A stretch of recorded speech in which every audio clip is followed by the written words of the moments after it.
ഇതാണ് നമ്മുടെ ഹലുവ. പിന്നെ ഇതിന് വേണ്ട ഡ്രൈ ഫ്രൂട്ട്സ്, ഇഷ്ടമുള്ള ഡ്രൈ ഫ്രൂട്ട്സ് എടുക്കാം. ഞാനിവിടെ മുന്തിരിങ്ങയും കാഷ്യൂനട്ടും ബദാമുമാണ് എടുത്തിരിക്കുന്നത്. പിന്നെ ഒരു 1/2 ടീസ്പൂൺ ലെമൺ ജ്യൂസും കൂടെ വേണം. ഇനി നമുക്ക് ഒരു ബൗളിലേക്ക് ഒരു 1/2 കപ്പ് കോൺഫ്ലോർ ഇടണം. കണ്ടോ, കോൺഫ്ലോർ 1/2 കപ്പ്. പിന്നെ അതിനൊരു 1/2 കപ്പ് വെള്ളവും കൂടെ ഒഴിക്കണം. പിന്നെ അത് നന്നായിട്ട് മിക്സ് ചെയ്തെടുക്കണം. കട്ട കെട്ടാതെ നല്ല ലൂസായിട്ട് തന്നെ മിക്സ് ചെയ്തെടുക്കണം. പിന്നെ അതിനുശേഷം പാൻ വെച്ചിട്ടുണ്ട്. പാൻ അടുപ്പ് കത്തിച്ചിട്ടില്ല.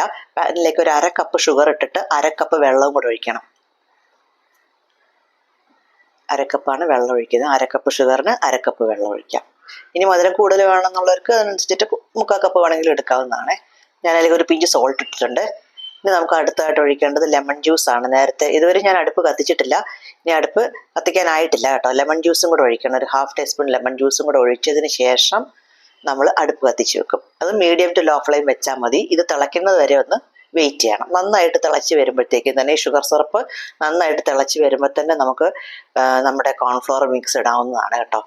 പെട്ടെന്ന് തന്നെ ആവുന്നതാണ്. കോൺഫ്ലോർ മിക്സ് ഇട്ടു. കോൺഫ്ലോർ മിക്സ് ഇട്ട് കഴിഞ്ഞ് നന്നായിട്ട് ഇളക്കിക്കൊണ്ടിരിക്കണം. ഇനി ലോ ഫ്ലെയിമിൽ വെച്ചുകൊണ്ട് കണ്ടിന്യൂസ് ആയിട്ട് ഇളക്കണം, അല്ലെങ്കിൽ പെട്ടെന്ന് കട്ട പിടിക്കും. തീരെ കട്ടയില്ലാതെ നല്ല സോഫ്റ്റ് ആയിട്ടുള്ള ഹലുവയായിട്ട് തന്നെ ഇത് വരുന്നുണ്ട്. കണ്ടോ. ഇനി അടുത്തത് റോസ് എസൻസ് ആണ്. ഒരു 2-3 ഡ്രോപ്സ് റോസ് എസൻസ് ഒഴിച്ചു കൊടുത്തു. അത് ഇല്ലാത്തവർക്ക് ഏലക്കായപ്പൊടി ഇട്ടാലും മതി കേട്ടോ. എന്നിട്ട് വീണ്ടും കണ്ടിന്യൂസ് ആയിട്ട് ഇളക്കിക്കൊണ്ടേയിരിക്കുക. ഇനി ഇതാ കട്ടയായി വരുന്നുണ്ട്. ഉടനെ തന്നെ നമുക്ക് ഡ്രൈ ഫ്രൂട്ട്സ് ഒക്കെ ഇട്ട് കൊടുക്കാം. ഇഷ്ടമുള്ള ഡ്രൈ ഫ്രൂട്ട്സ് ഒക്കെ അതിലേക്ക് ഇടാം. വീണ്ടും നിർത്താതെ ഇളക്കിക്കൊണ്ടേ ഇരിക്കണേ. ഇപ്പോഴൊക്കെ ഞാൻ വളരെ ലോ ഫ്ലെയിമിലാണ് വെച്ചിരിക്കുന്നത്. ഇങ്ങനെ ഇളക്കിക്കൊണ്ടിരുന്നിട്ട് പാനിൽ നിന്ന് വിട്ട് വരുന്ന ഒരു പരുവാകുന്നത് വരെ ഒന്ന് ഇളക്കിക്കൊണ്ടിരിക്കണം. ഇനി നമുക്ക് ഒരു 2 ടേബിൾ സ്പൂൺ നെയ്യ്, കൂടുതൽ ഇഷ്ടമുള്ളവർക്ക് കൂടുതൽ നെയ്യ് ഒഴിക്കാവുന്നതാണ്. 3 ടേബിൾ സ്പൂൺ വരെ ഒഴിക്കാവുന്നതാണ്. 2 തന്നെ ധാരാളമാണ്. പക്ഷേ 2 ടേബിൾ സ്പൂൺ നെയ്യ് ഒഴിച്ചിട്ട് അതിന് വീണ്ടും കണ്ടിന്യൂസ് ആയിട്ട് ഇളക്കിക്കൊണ്ടിരിക്കുക. അപ്പോഴത്തേക്ക് ഇതിന് ഹലുവ നമ്മുടെ പെട്ടെന്ന് കട്ടയായിട്ട് വരുന്നുണ്ട് കേട്ടോ.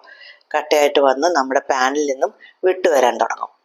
അപ്പോഴത്തേക്ക് നമ്മളോട് ട്രേ നേരത്തെ തന്നെ ഗ്രീസ് ചെയ്ത് റെഡിയാക്കി വെക്കണേ. ബട്ടറോ അല്ലെങ്കിൽ ഗീയോ ഇട്ടിട്ട് കണ്ടോ ഗ്രീസ് ചെയ്ത് വെക്കണം. കണ്ടോ നമ്മുടെ ഹലുവ വരുന്നത് കണ്ടോ, നല്ല കട്ടിയായിട്ട് വന്നു കഴിഞ്ഞിട്ടുണ്ട്. സ്റ്റവ് ഓഫ് ചെയ്തു.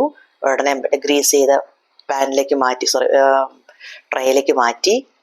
ട്രേയിലേക്ക് മാറ്റി നന്നായിട്ടൊന്ന് ടാപ്പ് ചെയ്തിട്ട് ഒരു 2 മണിക്കൂറോളം അനക്കാതെ വെക്കുക. അപ്പോൾ നന്നായിട്ട് തണുത്ത് കഴിഞ്ഞതിന് ശേഷം മാത്രമേ ഹലുവ മുറിക്കാൻ ശ്രമിക്കാവൂ, അല്ലെങ്കിൽ ഹലുവ ഷേപ്പിൽ കിട്ടില്ല. ഇത് നന്നായിട്ട് തണുക്കാനായിട്ട് വെക്കണം. ഇതൊരു 2 മണിക്കൂർ വരെയെങ്കിലും മിനിമം വെക്കണം. 2-ൽ കൂടുതൽ വെച്ചാൽ അതിലും നല്ലത്. കണ്ടോ, നല്ല അടിപൊളി ഹലുവയാണിത്. ആർക്കും ഈസി ആയിട്ട് ഉണ്ടാക്കാൻ പറ്റുന്ന ഒരു ഹലുവ തന്നെയാണ്. ഇത് എല്ലാവരും ട്രൈ ചെയ്ത് നോക്കണേ. വളരെ കുറച്ച് ക്വാണ്ടിറ്റിയിലാണ് ഞാനിത് ഉണ്ടാക്കിയിരിക്കുന്നത്. നമ്മുടെ ഹലുവ കണ്ടോ,